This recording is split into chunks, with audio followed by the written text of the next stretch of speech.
자, 그 메뉴를 좀 더 상세하게 볼 건데요. 여기 보시면은 건축 구조 시스템이 있습니다. 자, 건축 구조 시스템 요 세 메뉴는요. 3D 객체를 들의 메뉴들이 있다고 보시면 됩니다. 건축 구조는 분야를 뜻하는 거고요. 건축은 말 그대로 건축적인 요소들이 다 모여 있고요. 그 다음에 구조는 말 그대로 구조에 관련된 요소들이 다 들어 있습니다. 그 다음에 시스템은요. MEP라고 하죠. 덕 공조라든가 파이프, 기계, 배관, 전기 등등이 들어 있습니다. 그래서 여기까지는 3D 객체들이 되어 있고요. 건축 쪽을 좀 더 상세하게 보면요. 우리가 흔히 알고 있는 벽, 문, 창, 그 다음에 구성 요소는 그 가구류들이라든가 특별한 그런 추가적인 요소들을 나타내고 있고요.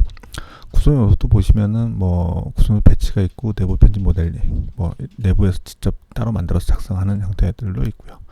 여기도 보시면은 이 기둥이 있는데요. 기둥은 건축 기둥과 구조 기둥 이렇게 둘로 나눠져 있고요. 그다음에 지붕, 천정, 바닥, 그다음에 커튼 시스템이 있고요. 커튼 시스템 안에 있는 커튼 그리드, 그다음에 멀리한 형태들에 대한 3D를 작성하게 되어 있고요. 여기 순환이라고 되어 있는 부분들, 수직 통로에 관련된 부분들이라고 보시면 되는데, 계단이라든가 경사로, 계단과 경사를 붙는 난간유들이 같이 있고요. 그 외에 어떤 특별한 형상적인 것보다는 일반적인 문자라든가 선, 그다음에 모델 그룹을 나타내는 부분들이 나눠져 있고요. 그 다음에 이제 눈에 실제적으로 잘 보이지는 않지만 공간적인 형태의 3D를 가지고 있는 룸이라든가 면적들에 대한 내용들이 있고요. 그 다음에 여기는 어떤 형상을 만들다기보다는 만들어진 형상의 개구부를 뚫는 샤프트라든가 벽, 수직 이런 유에 대한 오프닝을 하는 요소들이 들어 있습니다. 그 다음에 여기 보시면은 이제 지금은 3D 화면이나 비주얼 활성화가 되어 있는데, 예를 들어서 평면 뷰로 가시면 여기 그리드라는 부분을 할 수가 있고요. 그 다음에 그 위에 레벨이라고 있습니다. 자, 어떻게 보면은 레벨하고 그리드는 2D 요소일 것 같지만 얘들도 3D 객체 정보를 가지고 있습니다. 이거는 다음 시간에 작업할 때 이게 진짜 3D라는 걸 증명해 보이도록 하겠습니다. 그 다음에 작업 기준면이 있는데요. 현재 내가 작업하고 있는 기준을 설정하거나 보여주거나 지정할 수 있게 되어 있습니다. 근데 여기 보시면 이제 뷰 탐색기에서 보시면은 평면이라든가 인면 부분은 미리 지정되어 있는 좌표가 이미 설정되어 있고요. 3D 뷰나 그런 쪽에서 봤을 때 임의의 작업면이 필요할 경우에 여기서 설정을 하거나 그게 어디인지를 보거나 하는 시, 또는 참조 평면이라고 해서 임의의 선을 작성하는 것들에 대한 요소인데요. 여기도 마찬가지로 3D 좌표 개념이 있기 때문에 3D 객체 부분에 있다고 보시면 됩니다. 그래서 건축 구조 시스템들은 기본적으로 3D 객체 기반의 요소들을 작성하는 것들이라고 보시면 됩니다. 얘는 어디서 그리던 그린 부분을 바라보는 그 순간 어디서든 볼 수 있는 요소들도 가지고 있고요. 자, 그 다음에 이제 삽입이 있는데요. 삽입은 레벨 직접 작성한다기보다는 외부에서 작성한 거를 가져오는 형태로 되어 있습니다. 그래서 여기 보시면 레빗 파일도 당연히 가져오게 되어 있고요. IFC 파일이라든가 CAD, DWF, 그림, 점, 링크 관리, 이거는 여기 있는 앞에 있는 것들을 관리하는 게 되는데요. 관리하는 창이 이렇게 있습니다. 이렇게 나눠져 있고요. 여기 보시면은 점 구름이라고 되어 있는데요. 이 점 구름은 용어가 좀 이상하긴 하지만 클라우드 데이터, 다시 말해서 3D 스캔을 한 데이터를 말합니다. 그 데이터를 가져올 수 있게 되어 있는 거죠. 자, 그 다음에 여기 보시면은 밑에 보시면 링크라고 되어 있고요. 가족이라고 되어 있는데요. 링크는 말 그대로 원본 파일은 따로 있고요. 그럼 원본 파일을 여기에 링크를 걸어서 보고 있는 거고요. 가족이는 말 그대로 이 파일 안에 포함을 시키는 형태가 되어 있습니다. 그래서 보시면은 CAD 링크와 CAD 가족이 있는데요. 상황에 따라서 링크를 사용하거나 CAD를 직접 가져와서 사는 방법들이 있습니다. 여기 보시면 이제 레빗을 가져오는 건 없는데요. 사실 레빗 같은 경우에는 용량이 크기 때문에 가져오는 거를 조금 배제하고 있고요. 그렇다고 방법이 없느냐? 그건 아니고요. 여기 보시면 그루브로 로드라는 게 있습니다. 이 그루브로 로드가 레빗 파일도 일단 이걸로 불러올 수가 있고요. 불러오면 이거는 레빗 안에 그룹으로 존재하게 됩니다. 그래서 그룹으로 로드로 하는 방법이 있고요. 또는 레빗으로 링크를 한 거를 현재 파일을 포함시키는 방법도 있습니다. 그래서 여기는 레빗이 아닌 웨이버에서 작업한 것들을 링크를 걸거나 가져오는 형태들로 되어 있습니다. 자, 그 다음에 이제 주석 부분인데요. 아까 이제 건축 구조 시스템들은 3D 객체라고 한다면 주석 부분은 2D 요소에 대한 것들이 여기 다 들어있다고 보시면 됩니다. 근데 이제 3D와 2D가 조금 의미가 좀 다르게 봐야 되는데요. 단순하게 2D라고 얘기하지 않는 이유 중에 하나는 여기 있는 주석은요, 각각 뷰마다 그리게 되어 있습니다. 1층 평면도에서 그린 주석 요소들은요, 2층 평면도에서는 보이지 않습니다. 심지어는 1층 평면도라고 하더라도요, 1층 평면도를 복제를 하고 나서 여기 복사본과 원본이 있는데요, 원본에서 주석을 그리고 나면 복사본에서는 보이지 않습니다. 한번 볼까요? 평면도에서 상세선으로 제가 박스를 하나 그려보겠습니다. 박스를 그렸고요.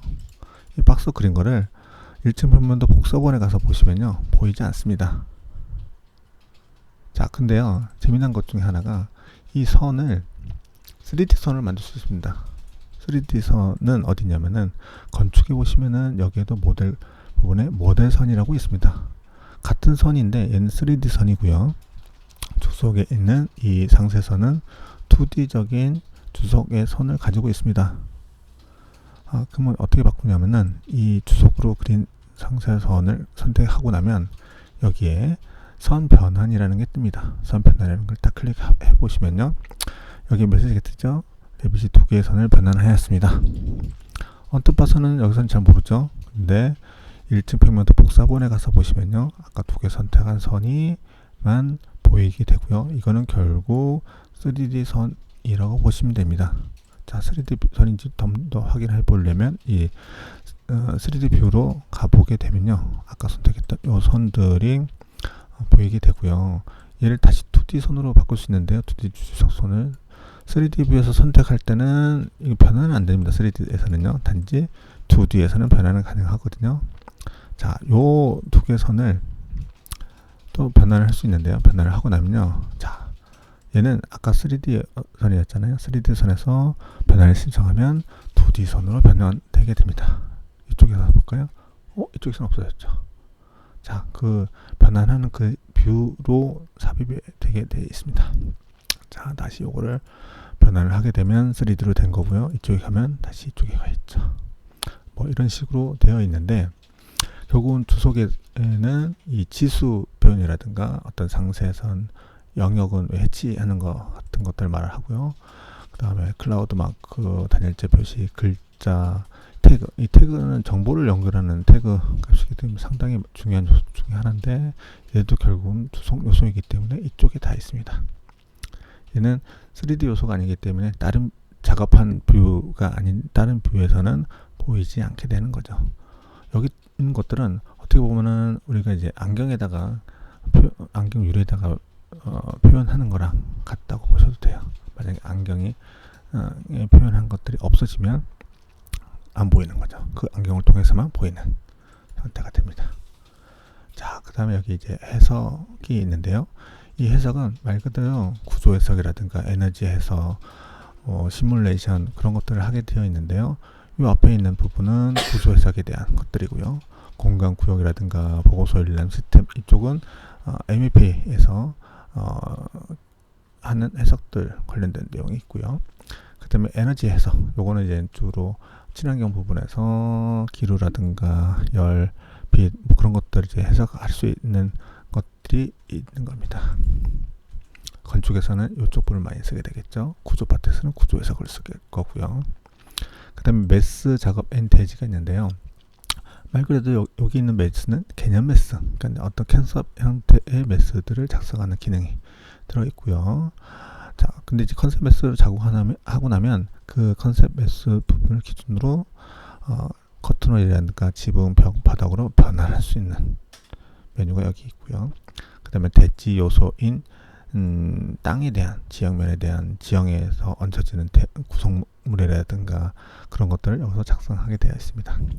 아까 이제 3D가 여기 있다고 했지만 번외로 있는 게 매스라든가 대지에 관련된 부분이 별도로 이쪽에 있습니다. 그 다음에 이제 공동 작업인데요. 여러 명이서 작업하기 위해서 필요한 세팅하는 방법들, 보는 방법들이 여기에 존재합니다. 이건 협업할 때 쓰는 거기 때문에 당장 사용하지는 않겠죠. 자, 그 다음에 뷰 부분이 있는데요. 뷰는 이 화면을 보는 거에 대한, 특히 이 프레셋 탐색기에서 평면, 인면, 단면 등등의 뷰들이 여기 있습니다. 3D, 단면, 콜아웃, 그 다음에 여기 평면 보면 평면도 종류들도 있고요. 여기는 뷰를 생성하고 관리하는 데 있습니다. 관리하는 방법 중에서도 여기 뷰 템플릿도 있고요. 가시성 그래픽이라고 있는데, 뷰 템플릿은 뷰에 대한 세팅을 저장하고 관리하는 게 있고요. 가장 중요한 이제 가시성 그래픽이라는 게 있는데요. 얘를 클릭해서 보시면은 이런 창이 뜹니다. 이런 창이 뜨는데요. 얘는 모델 카테고리, 그러니까 이제 모델 요소들을 여기서 컨트롤하게 됩니다. 여기서 만약에 어떤 객체를 끄게 되면 안 보이고요. 얘를 체크하면 보입니다. 플러스 마크를 클릭하면 그 하위 객체 요소에 대한 부분들이 또 있고요. 그 부분을 각각 컨트롤할 수도 있겠죠. 이런 식으로 3D에 대한 모델 카테고리가 따로 관리가 되고 있고요. 아까 주석 요소라고 했던 텍스트라든 그런 거에 대한 부분을 따로 관리하는 창이 또 있고요. 해석은 아까 얘기했듯이 이 해석 관련된 부분인데 여러분들이 특별히 쓸 일은 없겠죠. 건축하는 부분들은. 그러면 이쪽은 꺼두는 것도 하나의 방법입니다. 그 다음에 카테고리인데요. 뭐 TW라든가 별도 가져오기에서 가져왔던 내용들을 여기서 컨트롤하게 되어 있습니다. 지금은 가져온 것들이 없기 때문에 아무것도 없죠. 필터가 있고요. 필터는 보는 방법에 대한 거를 필터링하는, 말 그대로 필터링하는 기능이 있는데요. 이제 객체 기반 설계다 보니까 객체에 대한 정보들이 어떻게 들어있냐에 따라서 정보를 필터링 할 수 있는 기능이 막강하게 존재를 하게 됩니다. 그래서 이 부분은 자주 사용하기 때문에 다른 건 몰라도 얘에 대한 단축키는 아는 게 좋겠죠. 얘에 대한 단축키는요, VV입니다. VV를 치시면요, 단축키로 해서 이 가시성 그래픽 부분을 뜹니다. 단 이 가시성 그래픽은요, 이 뷰 하나마다 각각 세팅을 하게 되어 있습니다. 만약에 1층 표면도 여기서 가시성 그래픽에서 예를 들어서 선에 대한 부분을 볼까요? 선이 있는데, 자, 여기 있네요. 선을 만약에 끄면요, 선이 안 보이거든요. 근데 복사본에서 보면요, 선 보이죠? 이게 뭐냐면 여기 가시성 세팅에서는 선이 체크가 되어 있습니다. 아까 껐는데요. 그게 뭐냐면요, 각각 뷰마다 가시성 그래픽에 대한 설정을 각각 해야 된다는 겁니다. 걔를 한번 한 거를 같이 쓰게 하려면 이 뷰 템플릿이라고 하는 곳에 저장하고 반복해서 쓸 수 있게 하는 방법들이 있습니다. 그 외에 렌더링 하는 방법도 있고요. 또는 창을 타일 방식으로 나누거나 계단 방식으로 나누거나 창을 어떤 걸 쓸 건지에 대한 나누거나, 또 하나 이제 여러 개 창이 있었는데 여러 개 창 중에 안 보이는 창은 숨기기 하는 요 숨기기라든가, 그 다음에 사용자 인터페이스라고 해서 이 특성창 프로젝트 탐색기에 대한 부분들을 껐다 켰다 할 수 있습니다. 이런 부분들 결국은 화면에 눈에 보이는 요소, 보이는 데에 대한 구성들을 설정하는 게 이 뷰 탭에 있습니다. 관리에 대한 부분은 어떻게 보면 설정에 관련된 부분들인데요. 구조 설정, 뭐 사용되지 않은 소고, 전용 매개 변수, 프로젝트 선보, 재료에 대한 거, 좌표에 대한 것들, 등등의 것들이 여기 다 있습니다. 이 부분은 필요한 경우 이제 한 번씩만 설정하면 그다지 별로 쓸 일은 없는 것들이 대부분이겠죠. 고급으로 가면은 이제 공유 배경 변수라든가 그런 것들, 또는 렌더링 하기 위해서 재료에 대한 부분을 설정해야 되는 것들이 있는 것 외에는 특별히 쓸 일이 없을 겁니다. 자, 그 다음에 애드온인데요. 이 애드온은 레빗에 있는 기능을 추가적으로 기능을 해서 사용할 경우에 이 애드온들이 들어옵니다. 저도 이제 몇 가지 깔았는데요. 그걸 깔게 되면 여기에 이렇게 하나씩 생기게 됩니다. 그 다음에 애드온이 여기 탭에 들어오는 경우도 있고요. 저처럼 여기에 외부에 생성되는 경우도 있습니다. 따로 탭으로요. 그 다음에 가장 중요한 수정 탭인데요. 모든 것들을 작성하고 나면 수정을 해야 되는 경우들이 대부분입니다. 여기 보시면은 이동, 복사, 옵셋, 회전, 코너 자르기, 연장 자르기, 미러, 뭐 브레이크, 고정하기, 푸는 거. 여기 지수가 또 있네요. 지수를 자주 쓰기 때문에 여기에 항상 들어있기도 합니다. 특성 일치라는 것도 있고요. 붙여넣기도 있고요. 여기에서 수정한 것들 대부분 여기서 하는데 제가 제일 마음에 들어하는 것 중에 하나가 이 정렬입니다. 정렬. 캐드에서는 쓰지 않는 메뉴이긴 한데요. 어떤 선상까지 똑같이 보낼 때 많이 쓰게 되죠. 이것도 이 명령을 사용할 때 다시 한번 말씀을 드리겠습니다. 여기까지가 주요 메뉴들에 대한 설명인데요. 기본적으로 메뉴가 어딘지 대략적으로 이해하면 되는데요. 다시 한번 강조드리면 3D에 대한 요소들은 건축 구조 시스템이 있다. 그 중에 여러분들은 건축이기 때문에 건축에 있는 메뉴를 주로 사용하게 될 거라는 거고요. 혹시라도 구조를 일부 할 거라면 구조는 여기 있는 것들을 사용하시면 된다는 거. 그 다음에 외부에서 가져오는 건 삽입에 있고요. 투지적인 요소에 대한 부분들은 주소에 다 있다. 그 다음에 땅과 매스에 대한 거는 여기 있다. 근데 이것도 당장은 쓰지 않겠죠. 그 다음에 그 외 해석이라든가 공동작업, 관리, 애드인 이런 부분은 거의 사용하지 않을 거고요. 뷰 부분은 상황에 따라서 가이드상 세팅이라든가 뷰를 생성한다든가 평면을 또 생성한다든가 이 프로젝트 탐색기 없는 뷰들을 또 생성할 때 여기서 생성하시면 된다는 거. 그 다음에 수정은 굳이 안 눌러도 어떤 객체를 눌렀을 때 기본적으로 그거가 여기 뜨게 됩니다. 이런 식으로 되어 있고요. 자, 한 가지만 더 보여드리면 예를 들어서 건축에 벽을 선택하게 되면요. 리뷰 메뉴가 조금 바뀌죠. 이런 거 추가적인 메뉴가 그 메뉴마다 생기게 되는데요. 특히나 이 벽은 그리는 형태로 작업을 하기 때문에 그리기 탭이 하나 더 추가로 뜨게 됩니다. 이 탭은 명령어가 실행됐을 때만 뜨고요. 예를 들어서 명령어가 아무것도 실행되지 않은 상태에서는 어느 탭을 눌러봐도 나타나지는 않습니다. 또 하나가 있는데요. 만약에 이제 바닥을 작성한다고 했을 때 바닥은 아까 기둥 벽체 그리는 것처럼 추가 그리기 뜨지만 여기 메뉴 보시면 뭔가 히든화 되면서 어떤 작업하는 공간으로 한번 다시 들어온 상태가 됩니다. 그래서 여기서 그리기 도구로 작업을 다 끝나고 난 다음에 내가 작업하는 게 끝났다라고 했을 때 완료, 취소 요 하는 탭이 있는데요. 이런 것들이 종종 뜨거든요. 어떤 작업을 하러 들어오는 경우들이 있는데요. 그때는 취소냐 뭐 확인이냐 요거를 꼭 확인하고 나가셔야 완료가 됩니다.